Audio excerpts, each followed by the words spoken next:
안녕하십니까. 논리로 푸는 사주학의 석하소재학입니다. 자, 전국에 계신 시청자 여러분, 그리고 현인의 도를 같이 이렇게 함께 걷고 있는 도반 여러분, 반갑습니다.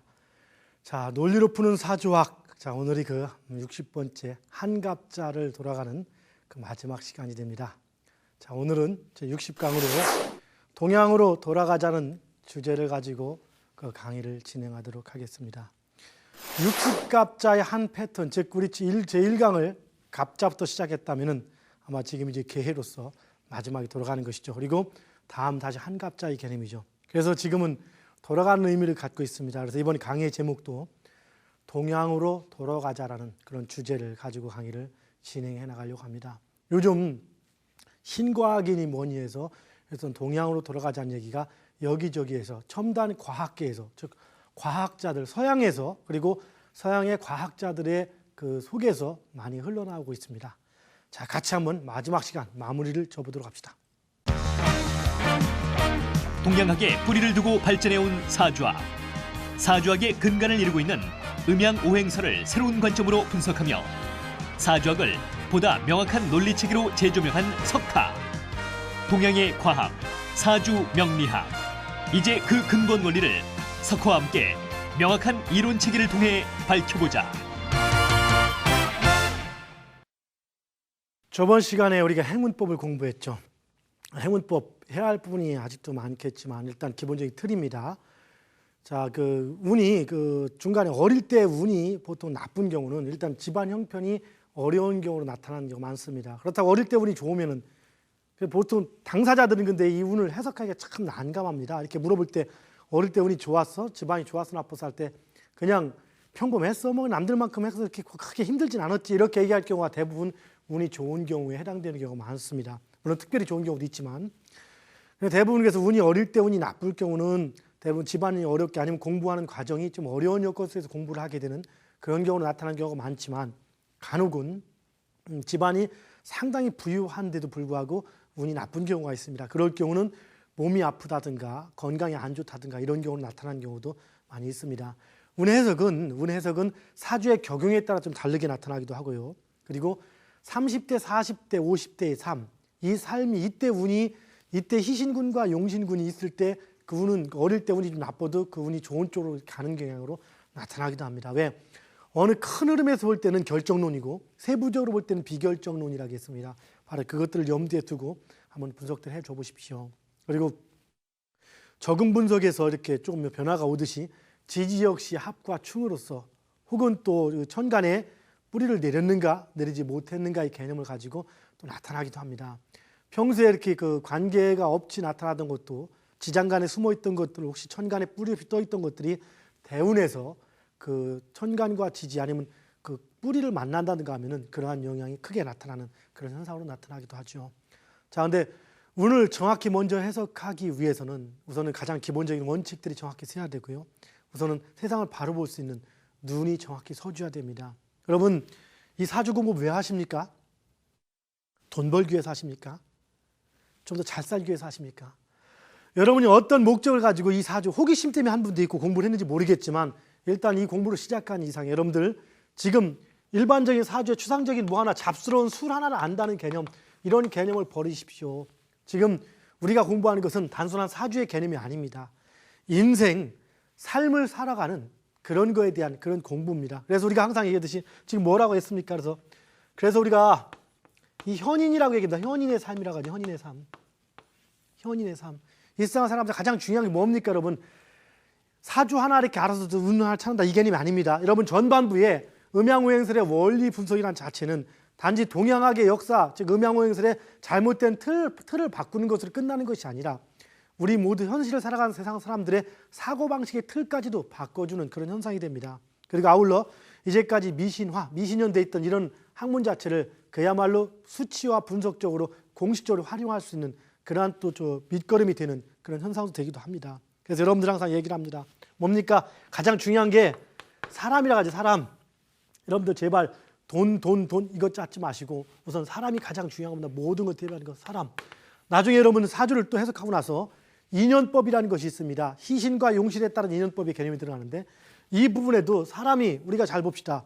이유 없이 필링이 오고 느낌이 오고 이런 사람도 있죠. 이유 없이. 이것은 운에 의해서 좌우가 됩니다. 궁합법의 한 개념이 되겠죠.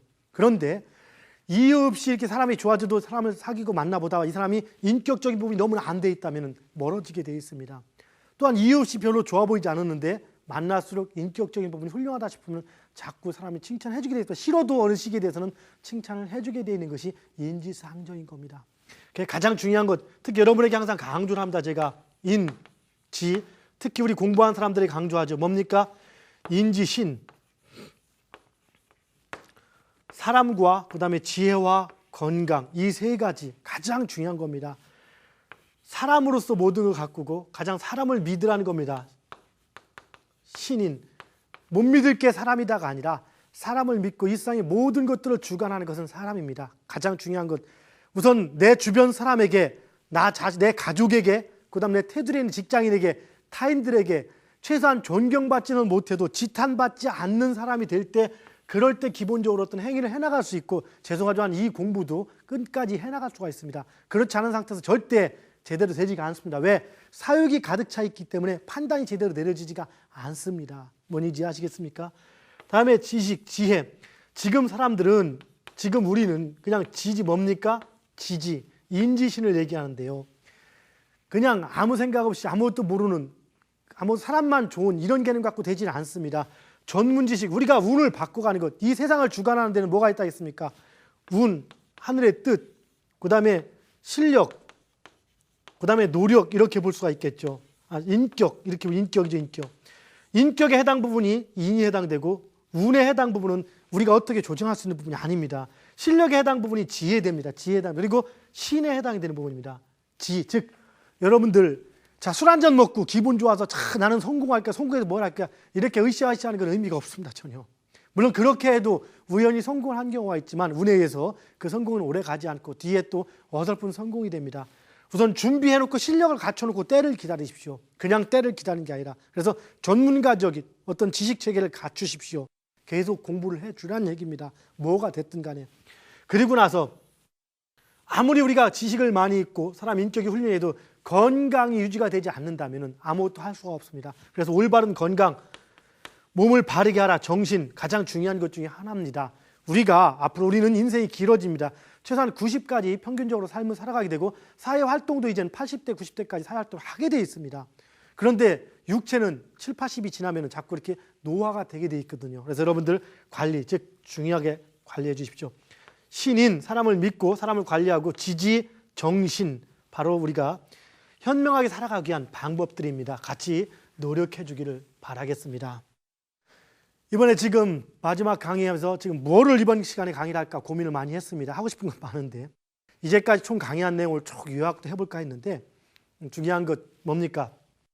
바르게 볼 수 있는 방법과 그 다음에 우선 이 사주에서 모든 걸 다 한꺼번에 할 수는 없겠지만 우리가 흔히 얘기하는 성격 10신과 20신을 가지고 20신에 의한 이 성격의 특성, 성격 분석 정도는 해야 하지 않을까 싶어서 이번 시간에 이 부분을 한번 다시 한번 마지막으로 다루면서 그리고 마무리를 짓도록 할 생각입니다. 자, 그전에 우리가 지금 이걸 먼저 알기 전에 지금 제가 항상 얘기하는 것, 우리가 운을 절대운은 공식적으로 해석할 수 있지만 상대운은 공식만 갖고 해석할 수 없습니다. 절대운과 상대운을 정확히 해석하기 위해서 여러분 절대운과 상대운과 절대용신, 상대용신이 같지 않습니다. 이것을 똑같이 놓고 보는 것이 또한 기존 사주학이 오르지만 다르기 때문에 그것들을 해석하기 위해서 즉 마음먹은 것과 나타난 것이 다른 것입니다. 음과 양은 결코 같지 않습니다.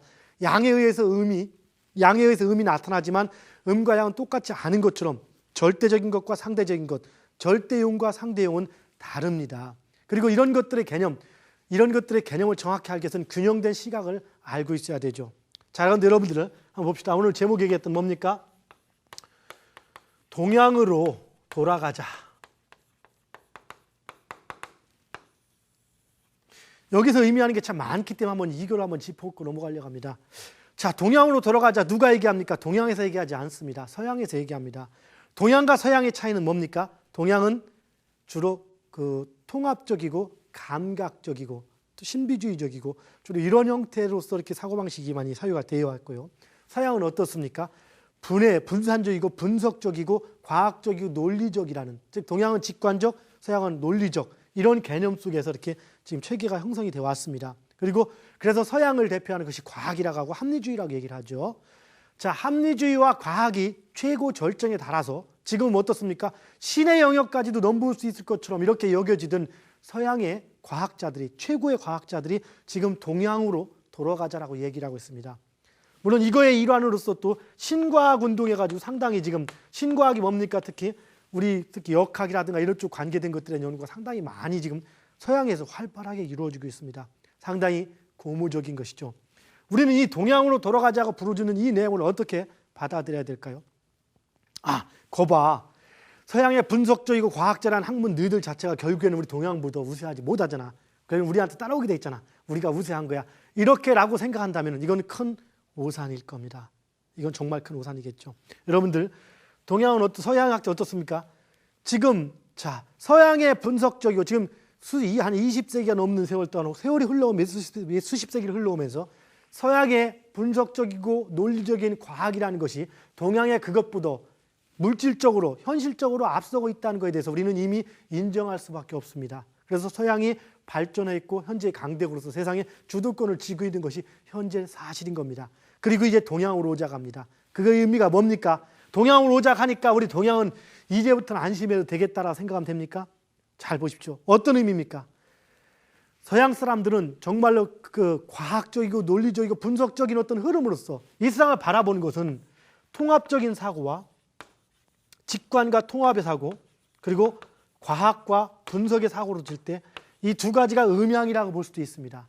이렇게 과학과 분석의 사고 체계가 극단으로 가고 최대한 해보고 갈 때까지 다 가본 상태에서 끝까지 가보고 나서 정확히 알고 나서 이제 동양으로 돌아가자고 얘기하는 겁니다. 근데 우리 동양은 어떻습니까? 여기까지 가보기도 전에 가려고 폰만 잡고 있다가 동양 과학이 좋네, 서양만 찾고 있다가 다시 동양이 좋다네 해서 동양으로 그냥 갑니다. 누가 앞으로 승자가 될 수 있을까요? 누가 승자가 될 수 있을까요? 어찌 보면 우리가 동양이 통합적이다, 직관적이라는 것 자체도 서양의 분석적인 사고의 틀을 비춰서 우리는 우리 자신을 알았는지도 모릅니다. 자, 여러분들, 우리 공부는 동양입니다. 근데 제가 이 공부를 하면서 눈이 우리는 동양의 역학 뿌리에서 온 것이 바로 사주 명리학이지만 동양과 서양을 비교해서 많이 얘기했습니다. 그 얘기는 동양이나 서양이나 음양 같은 인간사를 바라보는 시각 자체는 크게 차이가 있지 않습니다. 그러나 특성만 차이가 있는 거죠. 그래서 서양의 개념으로서 오히려 동양을 보자는 개념으로 이렇게 정리를 해온 겁니다. 여러분들이 한번 동양과 서양의 가장 기본적인 사고 체계를 조금 알아볼 필요가 있습니다. 왜 그런지에 대해서, 우리 분석적이라는 개념이 왜 동양은 어떤 게 출발했습니까? 우리가 얘기하는 지금 모든 철학과 사상의 모든 근원은 동양으로 치면 주로 누굽니까? 육아에서 공자로 해서 맹자로 이루어지고 있죠. 그렇죠? 공자, 맹자, 순자, 혹은 뒤에 이제 정자라든가 그다음에 누굽니까? 또 그 주자 이렇게 흘러가고 있죠. 그다음에 여기는 뭐 노자, 장자의 노장 사상까지 이렇게 움직이죠. 노자의 장자라든가 이런 육아와 도가의 사상, 이런 사상이 우리 그 동양의 철학의 가장 근본이 됩니다. 그럼 서양은 어디입니까? 서양은 주로 우리가 볼 때 그 현재 프로타고라스라고 하는 소피스트 있죠. 프로타고라스라는 소피스트와 그다음에 진짜 유명한 누굽니까? 소크라테스를 스승으로 하는 플라톤. 사실은 이 플라톤의 사상이 동양 서양 사상의 합리적 합리론의 가장 주가 된다고 볼 수도 있습니다. 그다음에 아리스토텔레스 이러죠. 이렇게 뒤에 이제 어떻습니까? 이 프로타고라스의 상대 경험주의가 나중에 이제 베이컨으로 가겠고, 그다음에 이쪽은 어디로 갑니까? 데카르트를 해서 칸트가 통합했죠. 그래서 칸트에 의해서 하나의 그 혁명기를 맞게 됩니다. 어떤 개념이 통합입니까? 절대적 개념 속의 통합이죠. 그럼 여기서 잘 봅시다. 공자와 노자, 공자로 시작되는 동양학의 우리 모든 근거, 사고방식 틀은 어디에서 왔습니까? 공자의 개념은 이미 이전에 하은주, 주나라 통일돼 있던 주나라의 통치 체제가 분산돼서 무너진 상태, 분산된 상태를 채로 시작합니다. 즉 분산된 상태에서 이 통일체를 그리워하는 개념, 분산된 상태에서 통일을 그리워하면서 옛날의 주나라 체제를 그리워하고 그것을 모델주의로 삼고 이상주의로 삼고, 주나라의 이 체제가 무너짐으로써 사회가 혼란돼 있다, 그것이 그 예의나 이런 것들이 타락한 것이다, 이런 개념으로부터 모든 사상이 출발이 됩니다. 그래서 뭐를 추구합니까? 체는 분산되어 있는 상태에서 통합을 추구합니다. 통합된 것들을. 그런데 서양의 개념은 뭡니까? 이게 동양 서양의 차고입니다. 사고했죠. 우리는 이 사고 속에 지금 훑어왔습니다. 그래서 통합이 좋은 겁니다. 하나, 틀, 무조건 틀. 그래서 사상자 제도리는 공자, 맹자, 순자, 정자, 주자까지도 결국엔 육아의 사상하고 통합적으로 나타나지 완벽한 반대하면서 나타나지 않습니다. 통합의 틀. 그러니까 통합 이런 개념이 들어간 것이죠. 그래서 그 권위가 생기고 신비주의, 그 틀을 함부로 깨면 안 되는 그런 발상으로 나타난 것인 거고, 서양 사상의 플라톤이 그런 사상의 주가 되는데 뭡니까? 이 플라톤의 개념은 이때 소크라테스가 죽고 나서 플라톤이 그 사상 체계를 통일시킬 때쯤에서 어떤 개념입니까? 원래 그리스는 각 폴리스로 이루어져 있는 독립된 폴리스의 국가들이 아테네라는 맹주 국가로서 통일이 돼가는 상태였습니다. 즉 아테네가 번성함으로써 폴리스들이 통합의 형태를 이룹니다. 이때 문제가 생기는 것을 플라톤은 어떤 개념으로 해석을 했는가? 원래 국가의 잔체는 폴리스, 그전에처럼 각각 독립된 상태에서 대자연의 별처럼 각자 자기 위치에서 독립적으로 움직이면서 하나의 우주를 이루듯이 각자 독립된 자급자족한 상태에서 그리스 전체를 이루는 것을 이상주의로 생각하고 이제 아테네에서 통합되는 개념, 즉 통합을 체류해서 통합되어 있는 개념을 체류해서 분산을 그리워하는 겁니다. 이것은 즉 분산이 폴리스의 고유처럼 분산이 되어야지만 이상주의다. 그거 잘 보십시오. 동양은 분산되어 있는 상태에서 통합을 그리워하는, 즉 통합을 추구하는 체류가 있는 것인 거고, 그러니까 목화토금에서 음양으로 친다는 뭡니까? 이미 화의 분산지기에서 금수의 수렴으로 가는 것이 동양인 겁니다.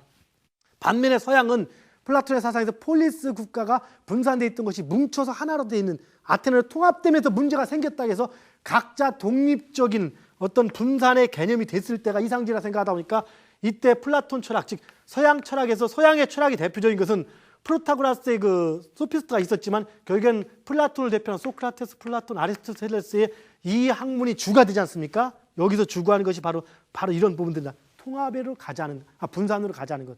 그럼 서양의 과학적이고 논리적인 사고라는 개념 속에서는 바로 분산으로 취해가는 개념 속이 바로 이런 속에서 나오는 것인 거, 들어가는 것인 거고요. 동양은 통합이 되는 것이죠. 또 한 가지 차이가 있는 게 뭐냐?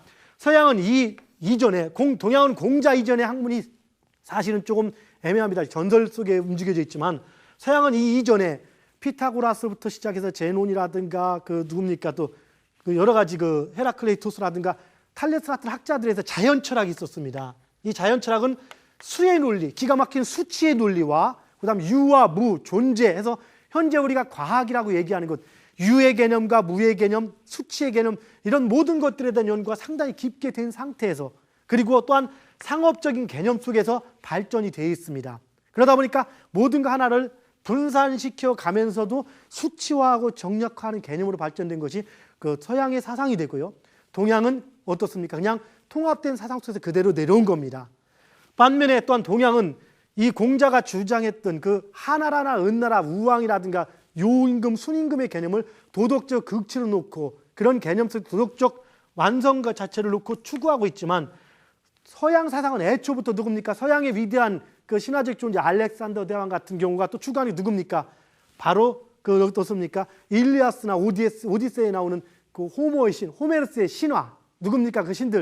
그 신들은 상당히 그 그리스의 신들이 도덕적으로 이렇게 완성된 신이 아니고 인간보다 어떻게 보면 더 타락해 있고 자기 실리로 해서 싸우고 뭐 제우스 뭐 항상 바람만 핀다든가 서로 뺏고 싸우는 그런 개념, 이곳에서 개념이 신들을 기준으로 해서 출발한 것이 서양 사상의 원조가 됩니다. 그러다 보니까 이들은 뭐든지 실리적이고 필요하다면 뺏기도 하고 싸우기도 하고 이런 개념이 들어가고, 동양은 도덕적인 틀을 갖추고 움직였죠. 이 호모의 신들에 의한 이런 사상 자체가 신들에 대해 질렸기 때문에 서양은 그리스도교가, 즉 너무 타락한 신들에 대항해서 그리스도가 전적으로 또 발전할 수 있는 틀을 마련한 것도 사실이겠죠. 잘 봅시다. 바로 서양은 이런 사고방식, 논리와 수치의 개념이 이미 있어 왔고 거기다가 분산의 틀을 가지고 있습니다. 동양은 애초에 무너졌던 분산된 상태에서 통합을 추구해가고 있습니다. 그래서 동양의 개념은 분산에서 통합을 추구해가는 개념. 체는 목화의 분산지기가 체지만 추구해가는 것은 금수의 수렴지기를 추구해가는 게 동양이 되고요. 서양은 반대로 금수의 수렴지기 속에서 목화의 분산지기를 추구해가는 그런 개념이 있습니다. 바로 동양의 어떤 사고 자체, 서양은 이런 수치 개념 속에서 정확히 가본 상태에서 이제 동양으로 돌아가자고 합니다. 그럼 우리 동양인들은 동양은 어떻게 해야 됩니까?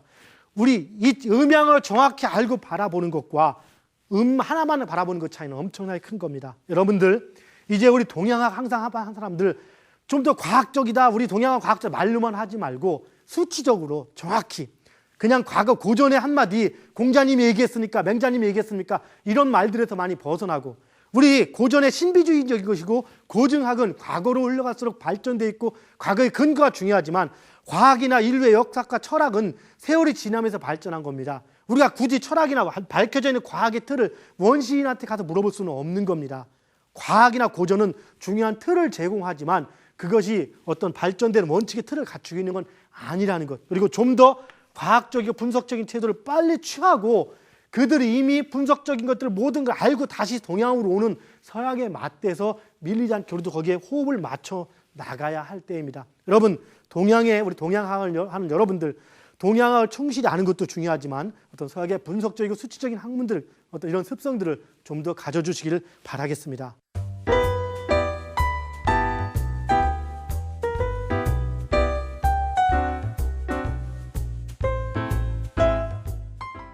사주학, 제가 항상 얘기하지만 이 사주학 쪽에서 음양오행설의 체계, 논리체계를 이용한 연역체계를 이용한 사주학을 공부하신 분들 그리고 훌륭하게 추론도 많이 하시는 분들 항상 얘기하지만 여러분이 그 훌륭하고 기가 막힌 추론이 여러분들 공부한 사람들이 스승님에게 선생님에게 기가 막히게 손님한테 두드려 맞추는 걸 안 가르쳐준다 하지 마십시오. 손님 왔을 때 기가 막히게 맞추고 안 맞추고는 이분들 자신도 운이 좋을 때 맞고 운 나쁠 때 안 맞는 개념이 들어가는 겁니다. 여러분 알고 있는 비법이라는 것들이 항상 정확하게 적중하지는 않지 않습니까? 적중할 때도 있고 적중하지 않을 때도 있고 제가 똑똑해서가 아니라 때가 됐기 때문에 저를 통해서 어쨌든 이 흐름이 나왔습니다. 그래서 사주학의 모든 흐름은 이제부터 이제까지 여러분이 알고 있던 비급이나 비법을 잠시 접어두시고요. 지금 논리적인 저희 사주 공부를 이 음양오행설부터 다시 기초를 잡아두십시오. 그렇게 되면 다시 정확한 논리체계를 세우고 나면은 여러분들이 지금 알고 있는 비법들의 적중도는 한층 더 높아질 겁니다. 즉 정확히 공부를 하고 나서 다시 여러분이 가지고 있는 그 부분들 접목시킨다라면은 정말 아주 위대한 어떤 그 역학계의 그 큰 저기가 될 수 있지 않을까 생각을 합니다. 자, 오늘 이 공부를 하면서 지금 다른 건 몰라도 성격에 대해서만 하나 정확히 좀 알고 넘어가자. 그래서 지금 오늘 시간에 지금 마무리로서 한번 성격 분석하는 방법을 한번 더 체크를 하고 넘어갈 테니까 한번 같이 한번 들어두십시오. 자, 다시 한번 복습인 겁니다. 봅시다. 우선 기억나죠? 사주를 제일 먼저 우선 원래는 사주를 분석할 때는 성격 분석할 때 뭡니까? 일간. 그렇죠? 일간이죠. 일간을 분석하고 두 번째 격과 용을 분석하는 거죠. 이렇게 분석하면은 바로 성격이 나옵니다. 그런데 이제 하다 보면은 시간이나 이런 개념들을 모르기 때문에 참 여러분들 지금 이 공부를 해서 어설프게 지금 이 공부한 분들이 사주를 남들을 뭐 추론해주다 이런 건 아직 생각하지 마십시오. 흐름을 잡는 게 만족하고 반복해서 공부를 많이 해 두십시오. 그럼 때가 되면 더 깊은 것들을 스스로 깨닫게도 되고요. 또 다른 기회가 아마 생길 겁니다. 누군가의 사주를 분석할 때 가장 중요한 건 뭡니까? 여러분 시간의 확인이라겠죠. 지금 이제 2000년대가 넘어서면서 시간이 정확합니다. 여러분 지금으로부터 3, 40년 전 불과 60년대, 70년대 이 시기만 돼도 시간이 정확하지 않습니다. 그런데 하물며 100년 전, 200년 전 이런 시기에 사주의 시간이 정확하다고 볼 수는 참 없을 겁니다. 그래서 여러분들 사주에 대한 해석 방법조차도 정확하지 않고 시간 개념도 정확하지 않기 때문에 고전에 이렇게 예를 들은 명조 자체를 고지굿들이 믿기에는 어려움이 많이 있을 겁니다. 무슨 얘기인지 아시겠죠? 자, 사주의 격과 용을 분석할 수 있으면 좋은데 만약에 시간도 정확하지 않기 때문에 격과 용을 분석하지 못하고 급할 때 일간과 월 이런 것만 가지고도 성격은 대부분 나옵니다. 그래서 오늘 그렇게 간단히 성격을 분석할 수 있는 방법에 대해서 다시 한번 체크를 하면서 시간을 마무리 짓도록 하겠습니다. 자, 일단 먼저 봅시다. 우선 여러분들 사주를 제일 먼저 볼 때는 일간을 먼저 봐줘야 되죠. 일간이 어떤 일간이냐. 여러분 잘 봅시다. 우리는 크게 세 가지 특성으로 구분을 다시 한번 해볼게요. 기억나지? 잘 봅시다. 행동적 특성. 행동적 특성은 뭐라고 해야 됩니까? 성질이 강하다, 무관이다 이렇게 얘기하는 특성이 있고 그 다음 학자적 성향. 그럼 머리가 좋다, 문관 이렇게 얘기하죠. 그 다음 실리가 좋다, 실리적 성향. 꼼꼼하다. 그 얘기는 사람의 행동적 특성이라는 것은 축구선수, 운동선수 이런 개념을 모두를 얘기합니다. 운동을 잘하는 사람 기본적으로. 이런 특성을 가져오는데도 불구하고 이 사람이 실리적이고 상당히 현실적인 사람이 있고 뜬구름을 잡거나 실리에 무관하고 이상주의적인 사람이 있겠죠. 학자적 특성 역시 마찬가지. 머리가 잘 돌아가고 두뇌 플레이가 잘 되고 공부를 학업적인 능력이 뛰어난데 실리적인 사람이 있을 수 있고 그렇지 않은 경우도 있을 수 있겠죠. 그다음 애초에 실리적 특성에서 이 세 가지로 일단 기준을 해서 나눠보겠습니다. 자, 행동적 특성이 강한 무관 뭡니까? 행동적 특성이 강한 것 우리 기억나시죠? 첫째 1번 을목일간 일간으로 칩시다. 을목일간 기억나시죠? 이거 기억 여러분도 하셔야 됩니다. 을목일간. 자, 조금 이쪽에서 다시 나갑시다. 행동 을목일간 가장 을목일간에 태어났다면 일단 행동적 특성이 강할 것이라는 걸 먼저 심어두고 보면 됩니다. 웬만하면은 물론 일간보다 더 중요한 것은 격과 용이 더 중요합니다. 사실은. 그러나 더 크게 격과 용이 나타나지만 그 격과 용의 체를 규정짓는 것이 일간이죠. 이것만 먼저 알아도 중요한 겁니다. 일목일간. 그다음에 뭡니까? 병화일간, 신금일간, 경금일간. 이 순서는 때에 따라서 경금이 을목, 경금 이렇게 될 수도 있고 바뀔 수도 있습니다. 일단 자 우리가 볼 때 이 네 가지 을목, 병화, 신금, 경금 이 네 가지 일간에 태어났다. 그 다음에 임수까지 5가지가 되어 있죠. 그래서 임수가 제일 약합니다. 행동 특성이. 이 네 가지 일간에 태어났다는 것은 을목, 병화, 신금, 경금은 일단 행동적 특성이 강한 겁니다. 카리스마가. 그리고 그 다음에 임수도 약간은 카리스마가 있고 이 5가지 일간을 제해놓고서는 행동적 특성, 카리스마가 있지 않습니다. 명심하십시오. 이거. 그 다음에 이걸 굳이 친다 뭡니까? 음비, 음의 비견. 그 다음에 이거 뭡니까? 요거까지 여러분이 알고 있어야 되죠. 음비, 양의 식상, 음관, 양관. 그러니까 이 사주가 격과 용이 음비나 양식상이나 음관이나 양관, 관성은 무조건 행동적 특성이 강한 걸 의미하죠. 그건 누구나 알 수 있는 거고. 그 다음에 양의 인성. 이럴 때 행동적 특성이 강하죠. 그다음 학자적 성향. 학자. 뭡니까? 학자적 성향이 강하다는 것은 5가지 기억나시죠? 첫 번째 누굽니까? 무조건 일간으로 칠 때 정화, 정순이. 무조건 외우십시오. 부분은 뭐 하면은. 그 다음에 계수. 그 다음에 무토.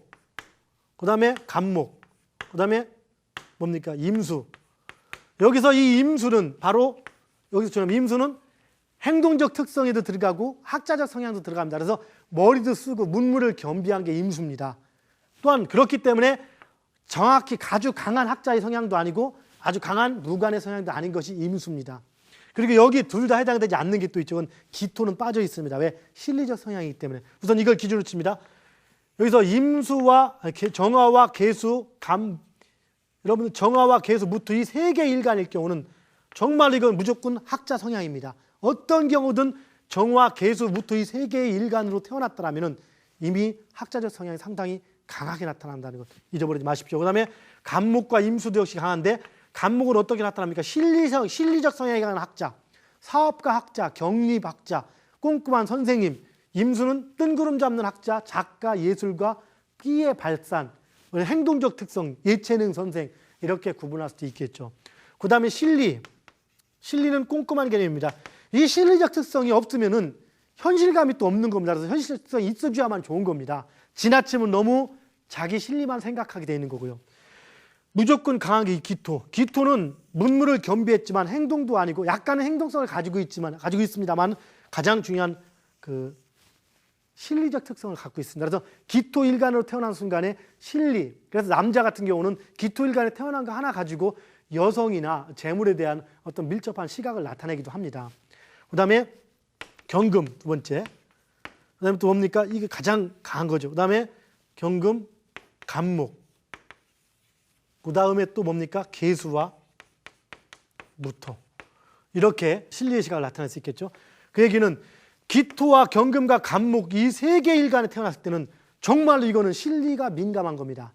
그리고 계수는 원래 학문의 성향이지 않습니까? 학자인데 그래도 현실 감각이 있는 학자인 겁니다. 그래서 철학자, 논리적인 학자 얘기하지 않습니까? 그래서 인성이죠. 인성 말하자면 인성이 이 부분을 치면 뭡니까? 여기는 자 음의 재성, 음재, 여기는 양관, 여기는 양비, 여기는 음인, 여기는 양재. 그리고 학자는 그 음식상, 흔히 얘기하는 상관이라고 하죠. 고전에서 얘기하는 음식상, 음인성. 그다음에 양재성. 그러니까 흔히 얘기한 양일간일 때는 편제를 얘기하죠. 여기는 양의 비견. 그리고 양의 인성. 첫째 일간만 이런 거 가지고 얘기가 되지만 이 밑에 비견겁제 격이나 용이 바로 이거로 이루어졌을 때 구분이 되는 겁니다. 자, 다시 한번 구분해 봅시다. 행동적 특성, 무관적 특성을 나타내는 것은 일간으로 칠 때 을목일간, 병화일간, 신금일간, 경금일간 4개는 무조건 무관된 아주 강한 무관입니다. 임수까지 5개일 때만이 주로 무관 특성이라고 얘기할 수가 있습니다.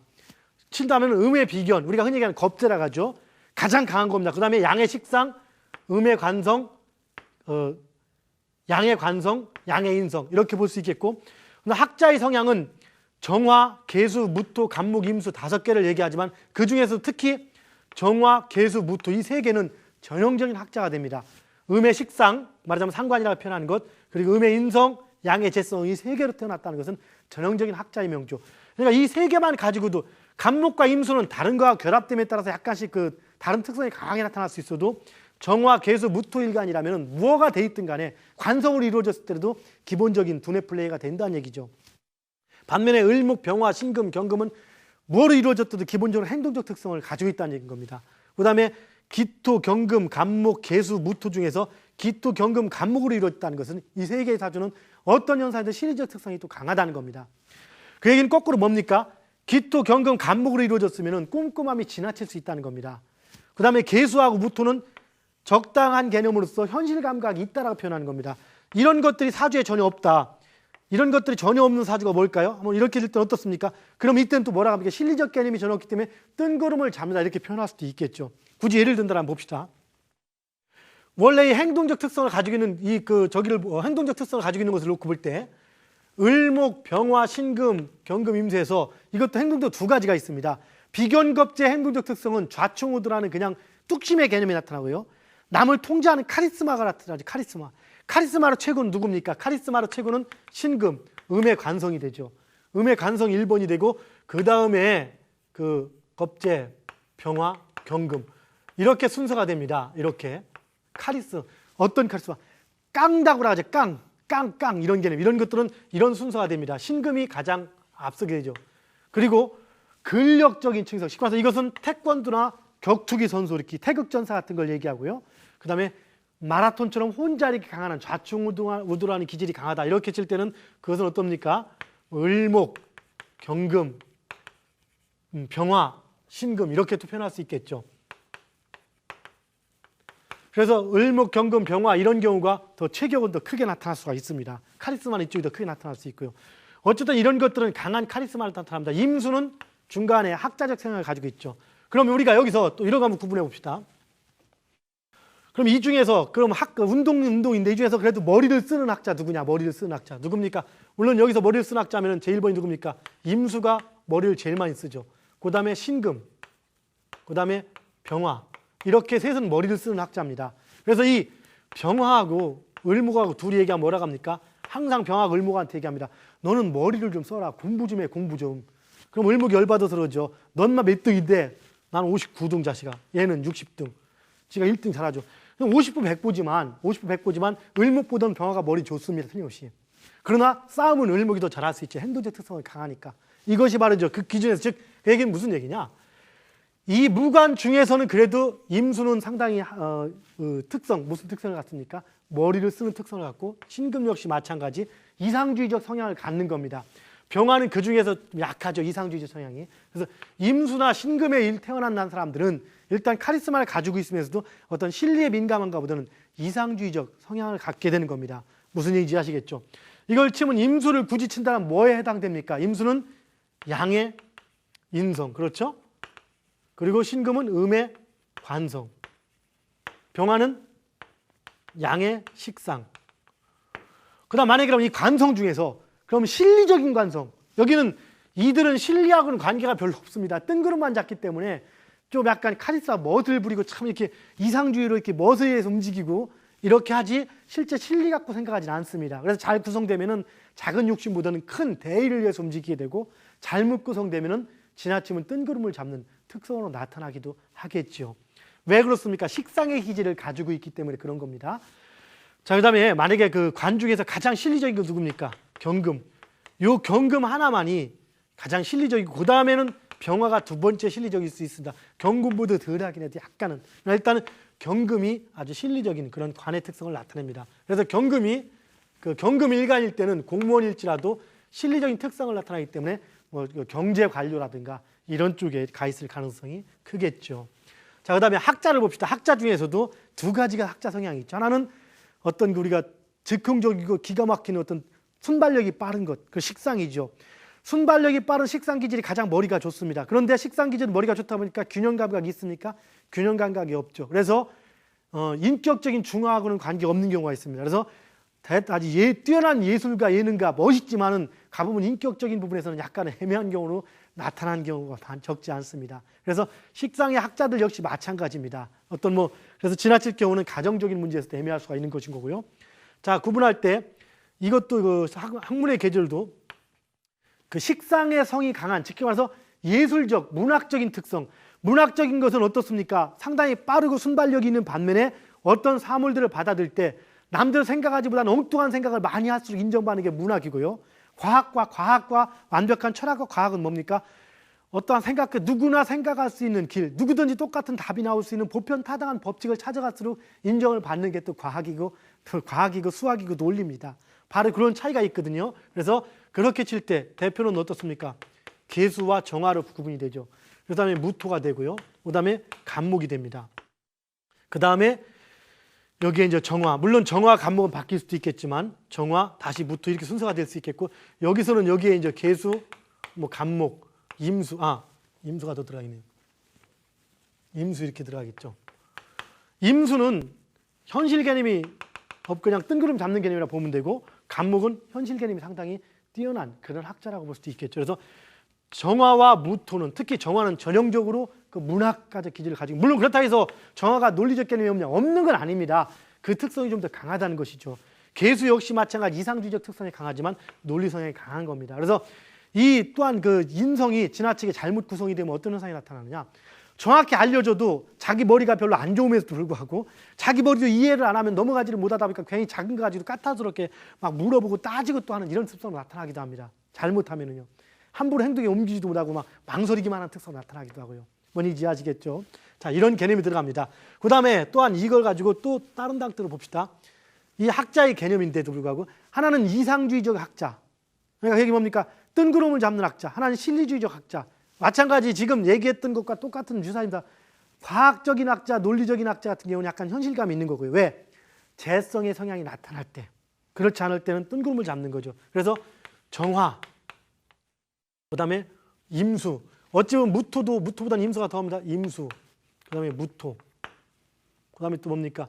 간목은 아니죠. 계수, 간목. 실리면에서 본다면 계수보다 간목이 낫습니다. 간목, 계수. 그 다음에 여기 무토가 조금 들어갈 수도 있고 안 들어갈 수도 있겠고요. 실제 굳이 쳐서 정화하고 임수 이 두 개는 무토는 약간 실리경을 같이 가지고 있다 치고 정화하고 임수 두 개는 정말 그 현실감하고 관계없이 학자, 그래서 기자, 작가 이런 명제 상당히 많습니다. 연예인, 끼의 발산. 이걸 굳이 친다면은 음의 식상 그리고 양의 인성입니다. 흔히 얘기하는 양일간일 때는 편인, 음일간일 때는 정인이 되죠.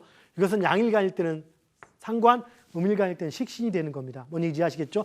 이럴 경우는 현실 감각이 없습니다. 그러다 현실 감각이 없다 보니까 무슨 일을 맡기면 재밌게는 해나가지만 항상 치우칠 수밖에 없게 되는 겁니다. 그래서 이런 게 강할수록 중심을 잡아라 이렇게 우리가 권해줘야 되는 부분인 거죠. 그 다음에 간목과 계수는 어떻습니까? 간목은 때에 따라서 학자인데 지나칠 소지도 있는 거죠. 현실감이 뛰어납니다. 그래서 머리를 쓸 때 현실에 맞게끔 머리를 쓰는 겁니다. 계수 역시 마찬가지 이 현실감 있게 나타나기 때문에 어떤 학문은 그냥 무조건 나가는 게 아니라 현실에 맞춰서 맞는가 안 맞는가 검증할 수 있는 개념이 들어갑니다. 그래서 바로 이것이 현실감의 개념이 들어가고요. 이쪽은 그 아주 재미있는 예술적 개념이 들어갑니다. 너무 이쪽만 있다면 갑갑할 겁니다. 너무 깝깝하니까 때에 따라서는 식상의 기질이 있어야겠지만 그러나 이것이 지나치면 안 되겠죠. 뭔지 아시겠습니까?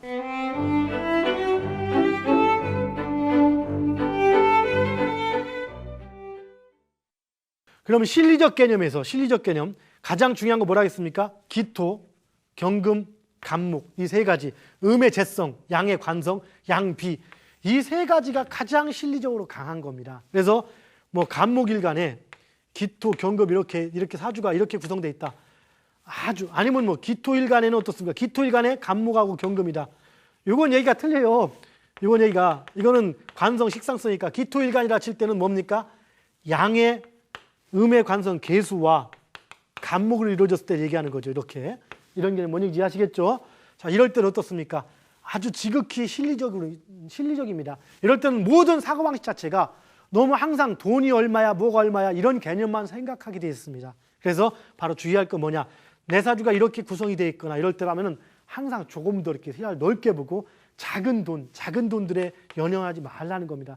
세상은 이렇게 작은 돈을 흘러가줘야 좋은데 너무 눈앞의 이익만 쫓는 그러한 성향으로 나타나게 돼 있죠. 자, 그럼 이 실리적인 특성 5개, 이게 중에서 4개 중에서도 자 봅시다.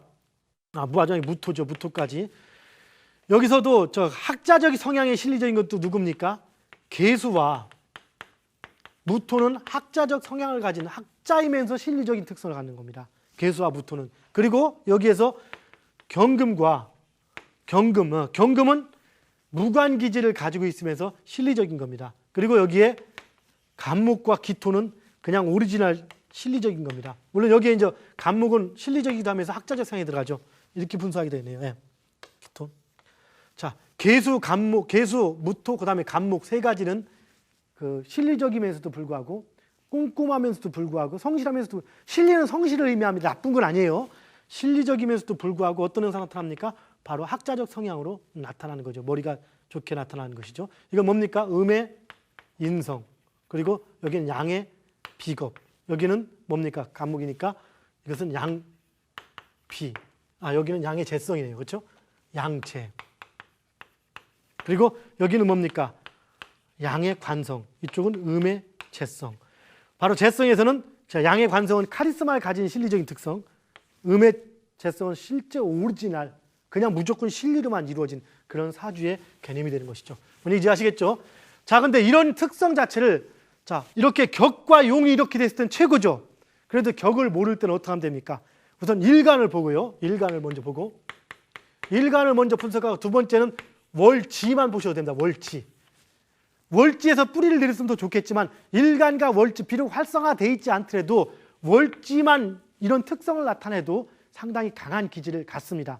단지 하나 차이가 있다면 우리가 천간은 항상 간목을 분석할 때, 천간의 간목을 분석할 때 1번이 그 체의 논리니까 개수, 2번이 기토, 3번이 목 이렇게 되지만 그 지지의 인목을 분류하면 지지는 현실이기 때문에 약간 다릅니다. 1번이 그냥 목입니다. 이렇게 인목, 간목. 2번이 뭡니까? 목 전에 있는 수. 이런 특성으로 나타나고 3번은 없다고 보면 됩니다. 그래서 지지를 해석할 때는 체용의 관점으로 많이 해석하고 현실 개념에 많이 기준을 두십시오. 왜? 지지는 현실이기 때문에 천간은 세 개의 개념인 겁니다. 그래서 우리가 사주를 분석하는데 답이 안 나온다 칠 때 일간과 월지만 놓고 본다면 일단 이것만 놓고 보도 대략 답이 나오는 겁니다.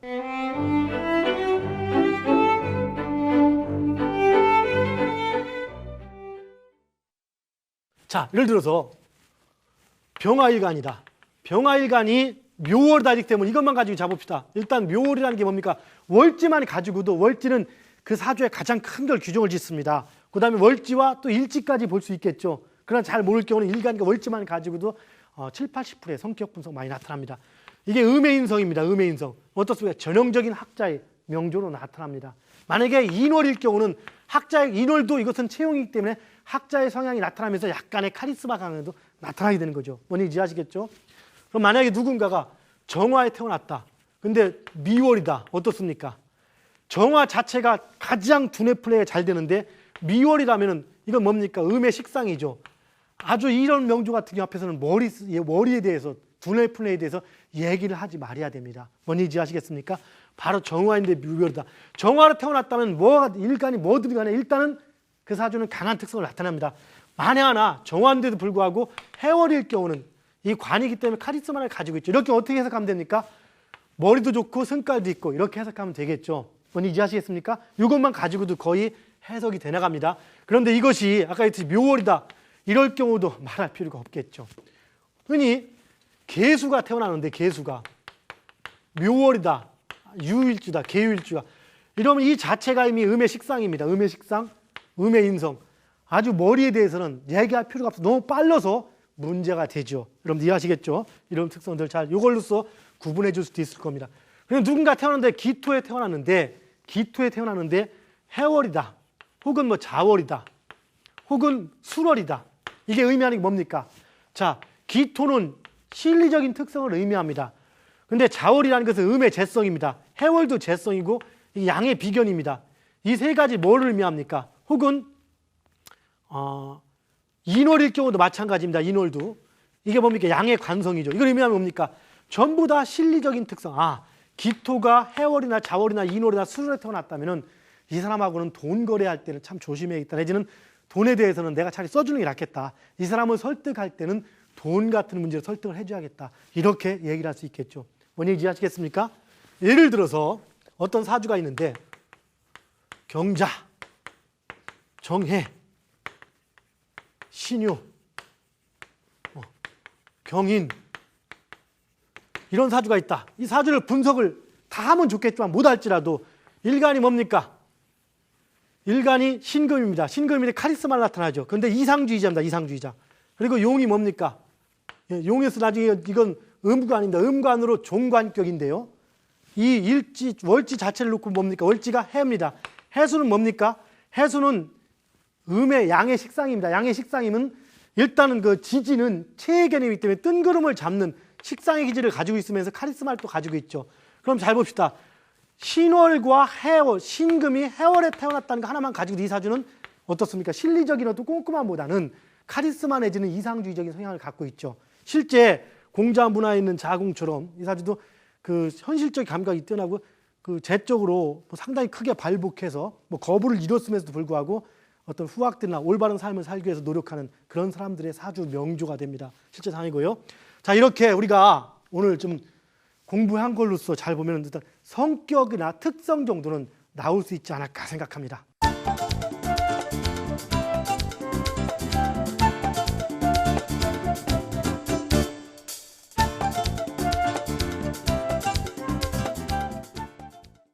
이렇게 다소 급한 마음으로 누가 쫓아오는 것을 느끼면서 급한 마음으로 마지막 60강을 마무리 졌습니다. 지금 이렇게 이 공부를 해오면서 나름대로 코페르니쿠스가 처음에 지동설을 주장하고 그가 예측했던 천문 예측은 틀렸습니다. 왜 그렇습니까? 코페르니쿠스는 처음에 지구가 돈다는 것을 알았지만 타원 궤도를 가지고 있다는 것을 몰랐기 때문에 그렇죠. 그렇듯이 저 역시 학문을 이렇게 깨닫고 정립해가는 과정 속에서 많은 실수들을 거듭했습니다. 그런데 이런 실수들을 같이 끝까지 지켜봐주고 이렇게 해줬던 우리 도반 여러분께 세상 감사를 드리면서 또한 이 강의를 좀 쉽지 않은 강의입니다만은 60강까지 이렇게 끝까지 시청해 주신 도반 여러분께 진심으로 격려의 말씀과 찬사의 말씀 그리고 감사의 말씀을 드리며 끝까지 현인의 길을 같이 걸어보기를 바라겠습니다. 자, 감사합니다. 건강하십시오.